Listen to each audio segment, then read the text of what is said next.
This is Things You Might Not Have Heard. I am Jay Cleveland Payne, and today I have for you 8 stories in the queue from yesterday's as maybe not the greatest news ever, but news that you vetted as conversational. And it's going to be a bit of a different sort of edge today. We're going to go very long with the first story, which is Donald Trump at the NABJ, plus 7 other stories that are interesting to you, so we think they're interesting to everyone else, plus some fun stuff, birthday wishes going out to some very good folks I call friends of mine, although they don't know me, and more coming up. Stay with us for the entire shows, if you will, and stop by our website to check out why we do these things at this. It's theconversationproject.com. The details behind it, plus where you can find us in different venues. And if you have any questions, comments, or concerns, email us when you get the feeling at theconversationinbox@gmail.com. Today happens to be Thursday, August the 1st, the 8th month of August the 1st, the 8th month of the year, flying through this third quarter all the way to Christmas almost. So hang on tight because it's coming very soon. And we have 8 stories, as we said, no particular order. In fact, the order of the first story wasn't the top most engaging story, but it is sort of what leads the pack, even though we have some important, big national headlines going on. So stick with us for this. It's going to go long. It's going to get weird. It's going to get a little bit of the, if you're watching video, blacky black in a bit. So just go with us, okay? But these 8 stories were all stories that you helped to vet as conversationals, ones that you really wanted us to talk about. We'll explain that process after we finish the 8 headlines. But first, we've got to go here. Headline for story number 1. Trump accuses Harris of deciding to turn black, that's a quote, more or less, during a combative panel with black journalists.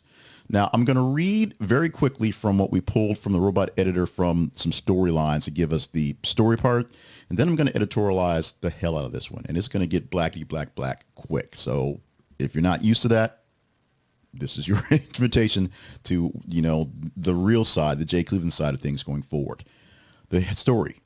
Former President Donald Trump made controversial remarks at the National Association of Black Journalism, NABJ convention, where he falsely suggested that Vice President Kamala Harris had misled voters about her racial background. Trump's comments were widely criticized as misleading and racially insensitive. Kamala Harris is of Jamaican and Indian descent. Her father is Jamaican, her mother is Indian, and she has been transparent with her heritage throughout her political career. Kamala Harris is black because this is America and there's a 1-drop rule, which if you have 1 drop of black blood in you, you might as well just go along with it and be called black, not try to hide it. So she is black. Yes, she is Indian, but she is also black. She went to a historically black college. She's a part of a Divine Nine original black sorority.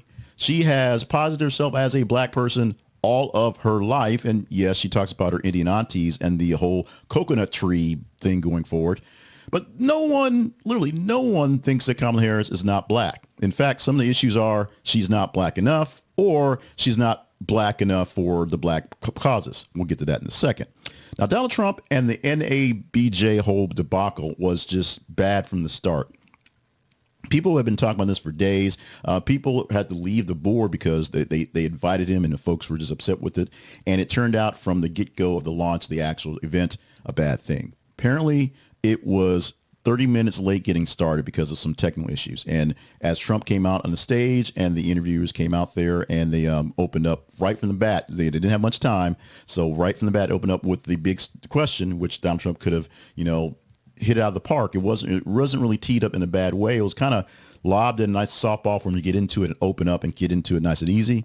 First thing he said was he complained about them not saying hello, good morning, welcome, because he's Donald Trump. Said it was a nasty interview. The interviewer who was from ABC News, he jabbed at her, just bringing it up for no apparent reason, although reasons were apparent to him, stating that it was a nasty question. And it went on a little ways to that one. Complaining about the audio, which apparently there were some audio issues. Harris Faulkner of Fox News sort of helped defend the president and get him back into some shape and going on to that one.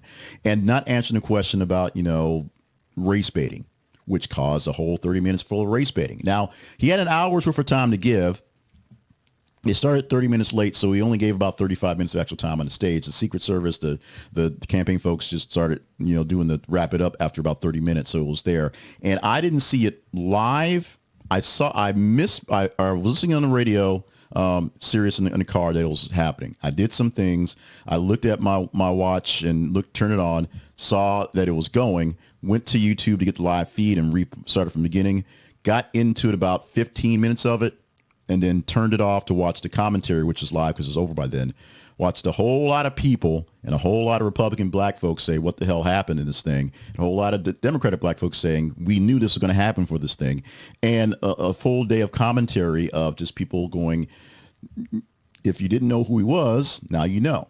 Now, I did watch the whole entire thing 3 times. I did a little hot take real quick to kind of go with it to get some reaction and get some quick reaction to use for this here and use from other things going forward. I don't have the time in life to actually do the full video I want to, but I think I'm going to write something throughout the day to go along with a couple days worth of things that Donald Trump and his transformation from him being shot 2 weeks ago and now showing that not only is he, like he said, didn't get better, he's probably gotten worse. That's a bigger topic for later. One of the most defining commentaries I got was watching Chris Cuomo's show last night, where it transitioned from Leland Vittert, who they were going to do a segment about the thing, but didn't get to it because they were doing a lot of stuff on. We'll talk about the next story, the leader, the Hamas leader that was killed, and how that's changing the shape of things in the Middle East. So they didn't get to Donald Trump specifically, and then.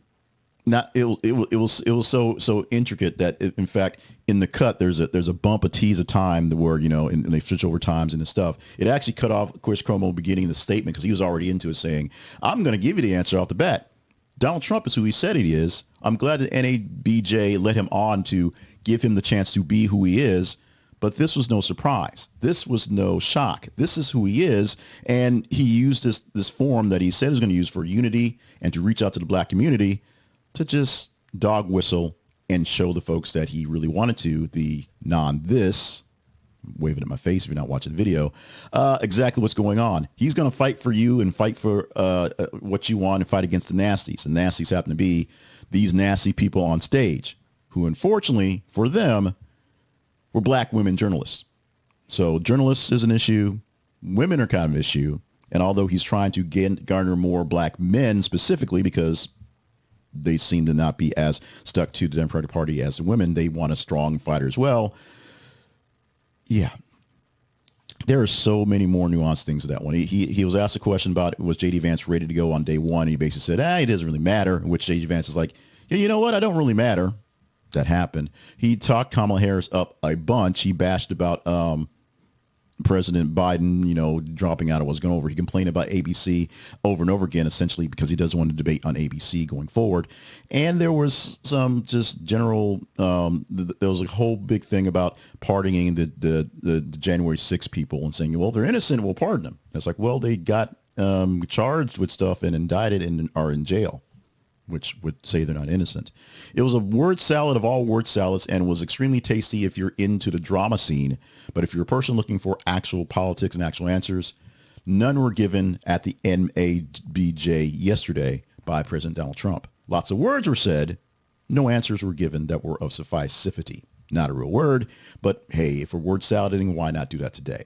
This is a big sword tumble of mess, a big BS of BS. And so that is what it is. It's hot mess all over the place. And we just have to say that right now. And I've gone very long on this statement. So I apologize for that in the normalcy of the sort of pithiness of 8 stories. We'll speed through other stories quickly, I promise.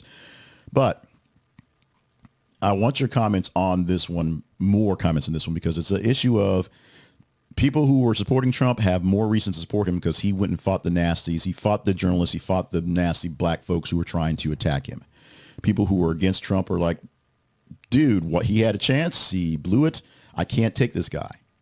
People in the middle, I'm not sure how you can't make your decision. Unfortunately, it's not so much on policy. It really is the personality. Do you like or dislike Trump enough to not go with what's going on? Do you like or dislike Kamala Harris, who, as a black man, I have issues with Harris as a candidate. I wasn't not going to vote for her as a presidential candidate 4 years ago. Well, I would if she would have got against Trump, but I wasn't going to vote for her in the primary because she was not my choice. Oddly enough, one of the vanilla white guys would have probably been my choice. But now it's who we have. It's Kamala Harris and Donald Trump, and it's the choice. I'm looking for your choices, looking for your input, looking for your thoughts. I'm looking for you to call me an idiot because, trust me, it's coming. We're going to blaze through the rest of the stories, which is a tragedy because they are pretty heavy hitting. Some of them, Carrie Underwood, not so much. Well, actually, that one kind of is, but she's at the very, very end of it. We were teasing her a lot, so stick around. When we get to Carrie Underwood, we'll get to her, I promise. But first, story number 2. Hamas political leader Haniyeh's assassination deepens fear of all-out war in the Middle East. Ismail Haniyeh, the political leader of Hamas, who was killed in an overnight strike in Tehran, is a big deal. A very big deal. This development was reported by Iranian state media and confirmed by Hamas, although Iranian state media is not saying, Iranian state media is believing that it's the Israelis who did this. Israel has not said anything, but it's pretty tough. They basically thread the needle, hit him with a missile in an apartment in Tehran. It's so precision that it's actually beautiful warfare, but the fact that they're taking out the guy who supposedly, or he's working as the negotiator for hostages, for all the things going on with Israel and Hamas is an issue. Now, whether they actually did it, like I said, they've not claimed they've not actually claimed responsibility. But the weird thing about this was we went to bed the other night thinking, didn't they kill another leader in another place doing something else? The answer was yes. And then we went to bed, and we wake up, and they killed this guy. This is a big deal because right now all hell's about to break loose because Iran is a bit upset. They walked into their house and snuck into the guest bedroom and killed their guest in their bedroom. So they're taking this extremely personal. And since they have control of Hamas and Hezbollah and folks like that, they're thinking it's time to let the dogs run and see what happens and let them poop on their yard. That would be Israel and just go crazy. We're going to see how this thing plays out. We're definitely going to see how this thing plays out in the near future. Do you remember this guy? This is Khalid Sheikh Mohammed, and he was a guy accused of plotting 9/11. The big guy, the main cheese behind the operation.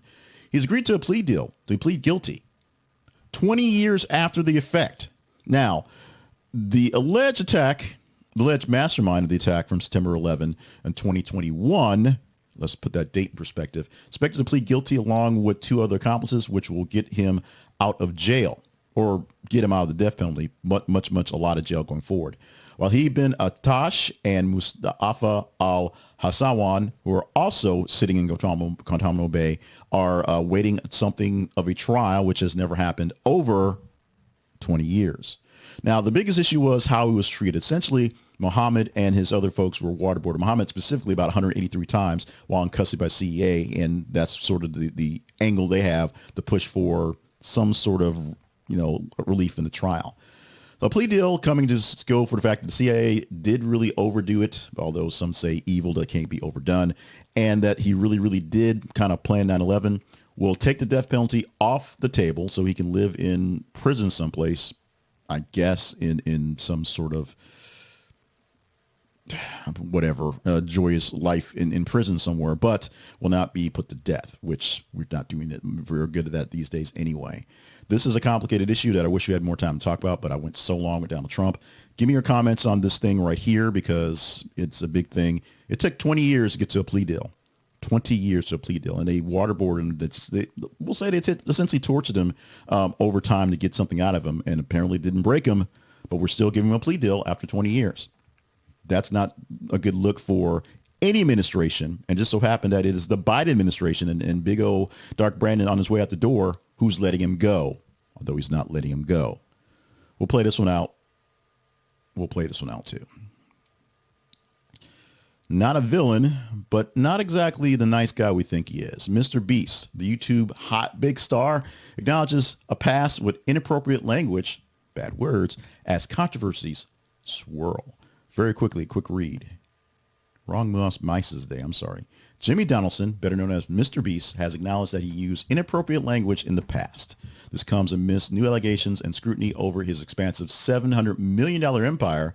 And despite recent controversies, MrBeast remains one of YouTube's most influential figures, known for his philanthropy and viral stunts. He has previously been celebrated for his unique approach to charity, combining entertainment with significant philanthropy efforts. Nice little glossed over kind of puff piece by the robot editor, but No, that's not MrBeast. That's Mohammed. Here's MrBeast again. There we go. MrBeast with that big old grin doing really goofy things. And I can honestly say I've never watched more than 3 full MrBeast videos because they're just silly. I don't get them. They're aimed at people, not my demo. And they don't say anything. They don't do anything. So I don't watch him. I'm proud of his success. I'm glad he's got that. But obviously I'm not, having 10 people stand in a room watching me read stories and survive that ordeal to follow his lead to get the clicks. So I'm indifferent on what's going on. Now, the inappropriate language, we're going to go really blacky black today. We're pretty sure he said inappropriate language. I've said inappropriate language in my lifetime, and I don't really apologize for it. Well, I apologize for it, but I don't really say, mea culpa, the full thing. I had to get to where I am now. So as a young youth, I said some bad things to other people, and, sometimes took lumps for it, sometimes got away for it, and that's what it is. MrBeast may have used inappropriate language. Read the story, the tales for more details for the inappropriate language and what's going on. But essentially, the empire, the cracks in the foundation of the smiley guy, which basically happens for all people. I don't think it's a problem, but, PewDiePie was apparently a big deal, and he was sending, he was just doing stupid racist BS. So we'll see how this one plays out. Also, not quite the hero we deserve, but the hero we get sometimes. Dwayne The Rock Johnson, a guy I really look up to as a person, for philanthropy, for his work ethic, for things going on, for his story. And remember, sometimes it is about his story. The story he put out about putting back football together and getting a lot of people to pay for it to make it work out, which didn't work out as well as it should have. Definitely not for the Army and their deal. The headline for story number 5 reads, Dwayne The Rock Johnson's $11 million UFL deal with the Army did nothing to help recruitment struggles and even hindered efforts.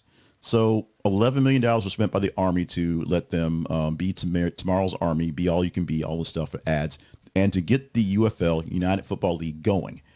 But the issue was it didn't help with recruitment. In fact, it cost a lot of money and brought virtually no one in. Mainly because not a lot of people were watching the Spring Football League, mainly because it was sort of bad promotion, even though having your name plastered over everything is usually good for something because somebody sees it.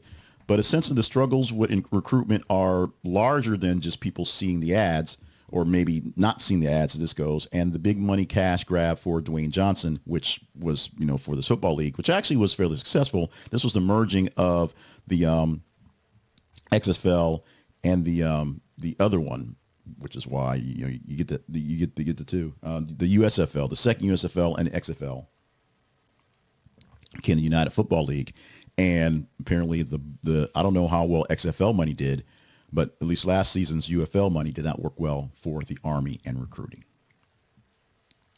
Now this picture here, it was weird because it kept popping up and we're using it, and it was like, this is Dwayne Wade at the Olympics coming out after he's doing his call for basketball, but it's not. It's Jonathan Majors, and he is bummed out over Robert Downey Jr.'s casting as Marvel's new villain. Now, Jonathan Majors was Marvel's old villain, Kang, and they had a movie named after his character, The Kang Dynasty, which was Avengers 5. Avengers 5 is now being called Doomsday, and it's being dealt with by the Doctor Doom, who will be Robert Downey Jr., who's playing a variant of Doctor Doom. Of course, he was Iron Man. He is dead in the Marvel Universe. But the actor and some variant of the character coming back as another armored powered person, Dr. Doom. Guess what? Jonathan Majors, who was really a very rising star at this point in time, and everyone was writing all sorts of great stuff about him until they realized he wasn't such a great person. And then everything came back to haunt him. Not really thrilled about it. Not a big surprise that he's not really thrilled. He's lost his big break. Everyone's sort of jumping on top of him, and they basically changed the whole plot. They even decided not to just recast the character and keep the storyline going. They just dropped the story and like, yeah, we're going to just drop this whole major story we had 8 years of planning going into and give it back to Robert Downey Jr., RDJ. This is what happens in the business. Number 7 story for the day. I'm going to read this very quickly because you're going to get your hate for it very quickly. 25 million student loan borrowers get email on forgiveness. More emails, more people getting less of a bill for the student loans. The Department of Education will send an email to Americans with student loan debt on Wednesday, that was essentially yesterday, laying out an option for how roughly 25 million could get some or all the debt relief counts this fall. Email is the first step of the Biden-Harris administration, a proposal rule to announce in April. Back then we talked about filtering out, and still not finalized, which is why things have been delayed, to narrow the student debt loan for many Americans. The proposed rule has been in the works for a long time. This is Plan B as is written. I think it's actually Plan D, E, or F. And President Biden is trying to do this thing to get out of Dodge, get out of his job with at least one big win that he can be proud on. There's debt for about 43 million people out there that need to be dealt with in some case that he basically thought he had dealt with because the Supreme Court decided his first deal didn't quite work out. So he's trying to go back up and get it there. This is 25 million of those 43, and we'll see if he can get the other batch or if this one's going to blow out as well. Finally, the news you've all been waiting for, the news I've been talking way too much, stalling too much on, it's Carrie Underwood, because that's what you really want to know about. Carrie Underwood will work on, as she's closing the deal, to finalize to replace Katy Perry on American Idol. That's the headline we have. I think it's done, but the headline and the story we have says it's reportedly close to finalizing a deal to replace Katy Perry as a judge on American Idol. This change comes as Katy Perry steps down from her role in the show, motherhood, and going back to real work, things that come in there. Of course, Underwood is the winner of season 4 of American Idol, one of the big winners from back when it was still a big deal to win American Idol. You got big time props for it. Of course, she became super duper Carrie Underwood from that. She's going to join Richard Ronald and Luke Bryan, who will stick on, and this will be season upcoming 23. Now, if you do math, and remember she won in 2025, and 25 minus or 2005, and 2024 minus 5 is 19, and this is season 23. Yeah, it's insane. They don't care anymore. Survivor's in season 87. I don't know how they do that. They don't care anymore. Let's go to our teaser story. Now, we told you before we had 8 stories that were queued up today that you deem as conversational. This is done very simply. You just go to our feeds. These are our pages we have on Facebook and X, and we post news stories every 50 minutes or so for you to engage in, just to read and look at and click the emoji face and comment on. These are independent of the video, so the video stuff doesn't count. It's straight from the news articles we give you over the course of about 30 hours, from midnight to about 4 in the morning, the next morning, if you pull and look through the stories. So sometimes a 2 a.m. story gets hot fire. You never really know. This story here is one that I'm pretty sure we'll have to talk about in a bit. 911 calls before Sonia Massey's shooting include one from her mother asking officers not to hurt her. The headline that I think you're actually going to see when this pops up, the headlines that pops up essentially that there were multiple 911 calls on and about Sonia Massey on her mental health. She's been called on or called herself on things that they turned into issues of, well, she's got some issues. We need to bring in a counselor. This was before the call that came in when she was calling about a prowler, which led to her shooting weeks ago and led to the firing and the charging of the officer involved. But apparently her calls to 911 or calls about her 911 were not were in fact very, very frequent. Is this a story you want to put into more detail, more perspective? We will pull it up as one of the 8 stories if you deem this one conversational. Go to our feeds on Facebook and X, facebook.com/This Is a Conversation Project and x.com/TH_conversation. And follow us. When you're checking out your other feeds, your other stuff on Facebook and on X, because we know you're still there, we'll pop up in your feeds with a story every 50 minutes, or go look for it specifically and look for a couple things. Click on the emoji, the engagement button you want to show us what you think about it. Like it, love it, hate it, share it. Read the stories because they are relevant, and sometimes in the world where all we talked about yesterday was 2 shootings in the Middle East on some terrorists and Donald Trump being an asshole, sometimes you got to get your news someplace else, and that's what we provide with you for supplemental news. It is what it is. If this story is one you want to get deeper into, you engage in it. If it's one of the top stories of the day, we take a look at them, we shift them through by engagement numbers, and if it's one of the top stories, we give it a shot at being one of the 8 stories we present for you for the Friday edition. So check it out. It's a sad story all around. The whole situation is bad. We'll talk probably more about it in adjudicating context and some video, some text, some write-up somewhere else, because this is a story that needs to be covered.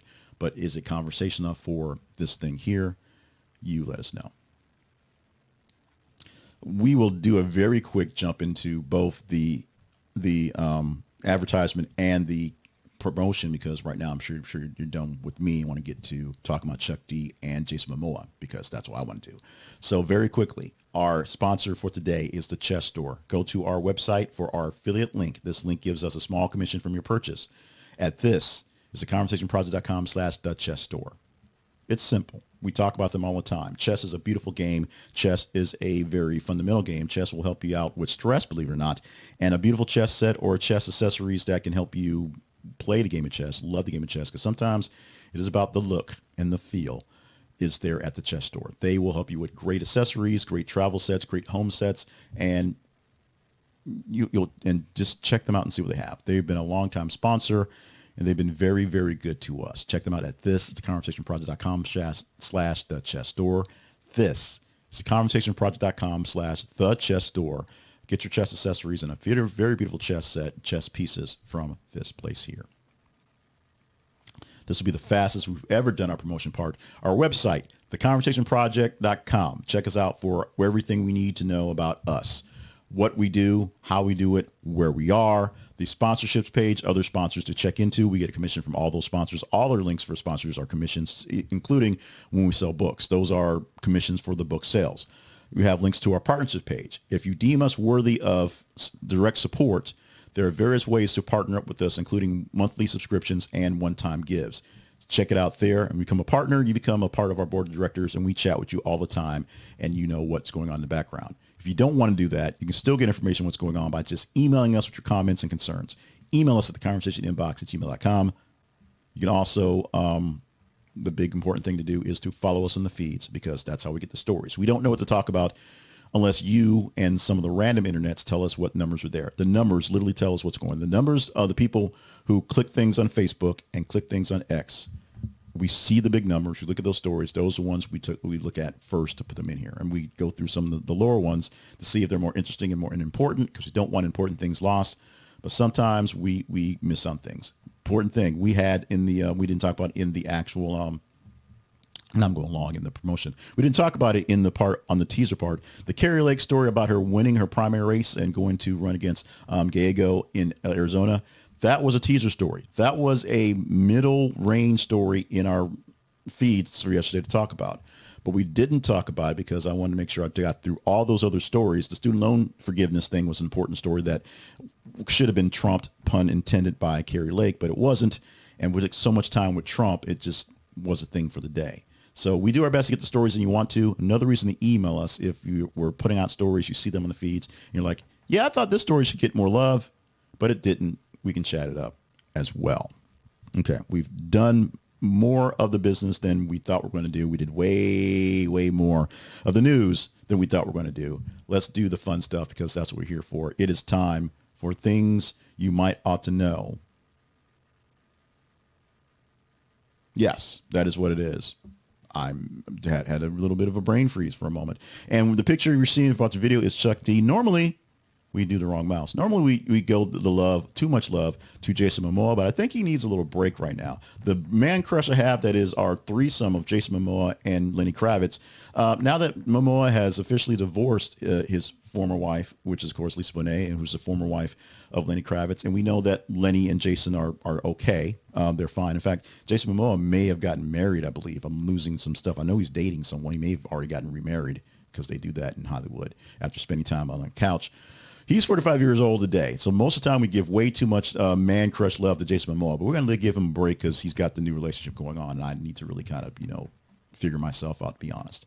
But Chuck D, the icon that is the rap hip-hop god, Chuck D, who's 64 years old on the day. Now, I do have some sort of a weird sort of internal backlash for a while for Chuck D once I got to the full realization, because I'm old and now I'm nostalgic and just sort of, getting crusty, that the revolutionaries' tales of Public Enemy had to be backed up by a record company, had to be backed up by people, even though they were speaking some truths that meant a lot of sense in the message going forward, and, not quite as militant as it could have been. The fact that Flava Flav did a reality show where he dated someone that was actually married, and, of course, he is now the savior of the Olympics and Red Lobster, come to show that, times change, people change, and these people have to make money. Chuck D is on the talking circuit, going to Ivy League schools and selling Public Enemy T-shirts in ironic fashion, and that's not a problem. I had to come to deal with stuff like that. That's something I had to come to deal with. He's no longer so much revolutionary. Henry Rollins is the old man on the street right now doing spoken word tours and just telling old stories about his lifetime and not, the angry guy anymore. We change. I'm not sure how I got to Henry Rollins, but Chuck D on that level where he's out there, he's still educating, he's still fighting the fight, if you will. It's just not doing it as a way as a 20-year-old guy. I'm out there, dancing and singing and yelling, fight the power. And, by the time I get to Arizona, messages don't necessarily change, but the messengers do sort of age and do mature. The messenger is aging mature, still getting the message out. So I got to give love to Chuck D in that one. And my girl, my boo, Tempestt Bledsoe, 51 years old today. Happy birthday to Tempestt Bledsoe. Because I've talked so much about everybody else, I can't give as much love I can to Tempestt, but you get all the love I can give you in this remaining 5 seconds. 4, 3, 2. And that's my wife talking about me crushing over Tempestt Bledsoe. Thank you very much. Now, let's get on to our history lesson for the day. For August 1st, the first day of the month, the first day of the wrap-up month in this quarter, and the roll into the real dog days of super hot Diddy summer. On this first day of August, in 1941, the first Jeep was produced. Parade magazine devoted 3 pages to what was called the Army's most intriguing new gadget.